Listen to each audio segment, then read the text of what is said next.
All right, next we've got low point and angle of attack. So this is where the club bottoms out in relation to the ball, or in other words, are you hitting up or down on the ball? Low point is measured in inches, angle of attack is measured in degrees. So if I take my hula hoop back out, we've got a little piece of tape here on the bottom.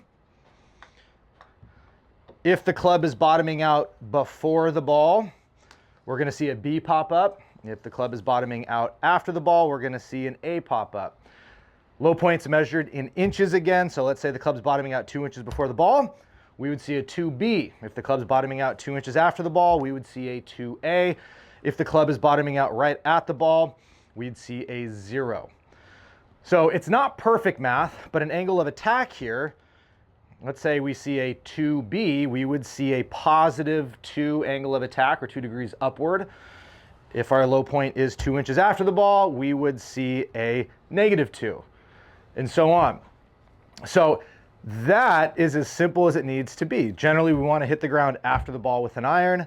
We want to hit the ground before the ball with a driver, of course, without the club actually hitting the ground. So there are a couple ways to move this number around. I would highly recommend moving this number around and experimenting with some of these feels, especially if you hit it fat. Now, what happens all the time is players go, they hit balls on the range, everything is pured, they're going high and they're going straight, then they get on the golf course, or you get on the golf course, and what happens? You fall the fuck apart.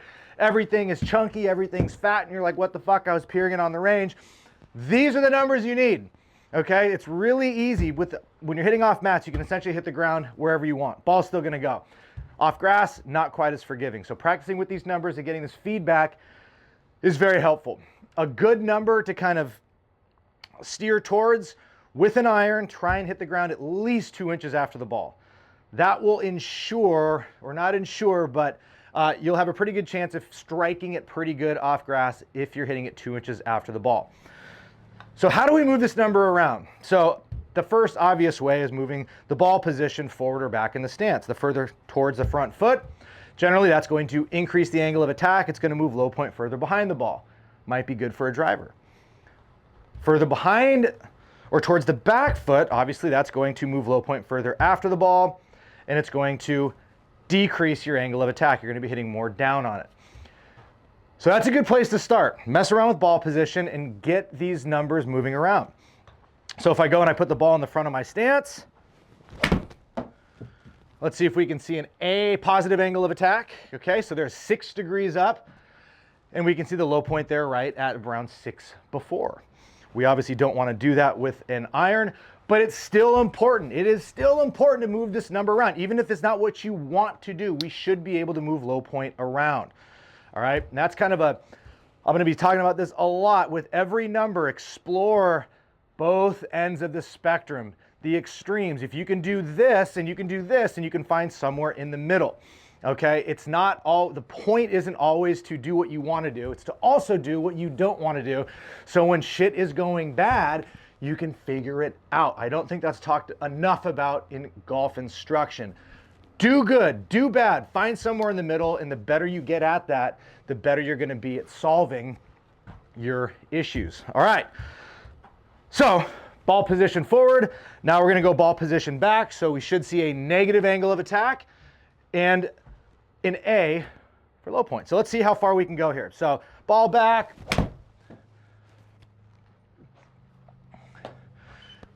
3.5 degrees down. Low point around 3 degrees after the ball. Really simple, just through ball position. That may be all you need. Now, there are some more ways to do this. If you want to increase your angle of attack, or I should say, sorry, decrease, if you want to hit more down on the ball, we can also move our body around, all right? So, simple way to do that, take your mass, your body, your legs, your head, your shoulders, and just shift everything over your front foot. You'll feel like your eyes and your chest are ahead of the ball. When you make your turn, kind of feel like your lead knee moves out, not in. And you've got a little angle in that trail leg. You're just gonna feel like you're entirely, all your pressure, all your weight is on your front side. And on the way down, you're just gonna keep everything there. The more you exaggerate that, the further after the ball low point's gonna be, the more down you're gonna hit. So let's see if I can move this even further after the ball. Right off the hosel there. There we go, still read it. So now I'm 6.5 degrees down with a low point of 5A. You get the idea. The more you exaggerate that feel of stacking on the front side and staying there, the further after the ball you're gonna hit. There's nothing wrong with that. If that's what you need to feel to make solid iron contact, that's okay. There's nothing wrong with that. The ball doesn't give a shit how you do any of these things. That's another point, another beauty in the numbers. All right, now on the opposite end of the spectrum, let's say I'm trying to hit more up on my driver. We're just gonna keep the 6 iron here to keep things simple. I can also move my chest more over the back foot. Lead leg is gonna be a little bit more angled inward. Trail leg is gonna be a little bit straighter. Now I have my trail knee more over the ball, my trail foot, pressure on the back foot. I'm just gonna feel like I keep all my pressure there on the back foot forever. That is also going to help me move my low point before the ball. This is, again, I'm trying to hit more up. If I'm hitting a driver and I wanna launch this thing high and far, that would be a way to do it. So we'll hit one here. Feeling all those things, and we should see, there we go. So my attack angle there is 3 up. Low point is more or less 3 inches before the ball. So that is low point. That is angle of attack. That's how we move these numbers around. We can move our mass, we can move our pressure, we can move forward, we can move backwards. Again, try everything. Learn how to hit the ground before the ball. Learn how to hit the ground after the ball. Move ball position around. Learn how to do both extremes. Learn how to hit the ground right at the ball. See if you can get a 0 to pop up. This will give you great awareness of your body. And again, when you're on the tee box and you got to figure something out, you'll be a much better problem solver when you're able to do both extremes. Simple.